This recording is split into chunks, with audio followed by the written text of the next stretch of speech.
ಪ್ರಾಸ ಕಾವ್ಯ ನಮ್ಮಪ್ಪನ್ನ ಕೇಳ್ರಿ, ಖಾಲಿ ಹಾಳೆಗಿಂತ ಒಳ್ಳೆ ಕಾವ್ಯ ಇಲ್ರಿ. ಎದೆಯದ್ದ ಮೇಲೆ ಹೈ ಹೀಲ್ಸು ಹಾಕಿ ರಾಜಕುಮಾರಿ ನಿಂತಂಗಾಯ್ತು. ಇಂಥ ಟೈಮಲ್ಲಿ ಹಾಡು ಬೇಕಿತ್ತ, ಯಾವನಿಗ್ ಗೊತ್ತು, ಯಾವನಿಗ್ ಗೊತ್ತು. ದೇವದಾಸನು ಎಣ್ಣೆ ಬಿಡುತ್ತಿದ್ದ, ಯಾವನಿಗ್ ಗೊತ್ತು, ಯಾವನಿಗ್ ಗೊತ್ತು.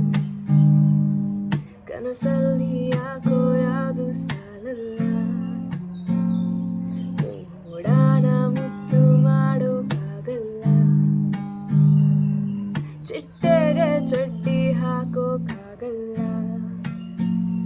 ನಿಂಗೆ ಗೊತ್ತಲ್ವಾ ನಾನು ಮುಟ್ಟಾಳ. ಮತ್ತೆ ಮತ್ತೆ ಬಂತು ಎದೆಯಲ್ಲೊಂದು ಲಹರಿ. ತುಂಬಾ ಒಳ್ಳೆ ಕನ್ನಡ ಮಾತಾಡ್ಬಿಟ್ಟೆ ಕಣ್ರಿ. ಮೂಗು ಬಟ್ಟಾಗಿ ಹುಟ್ಟಿದ್ರೆ ನಾನು ಅವಳ ಮೂತಿಲೇ ಇರ್ಬೋದಿತ್ತು.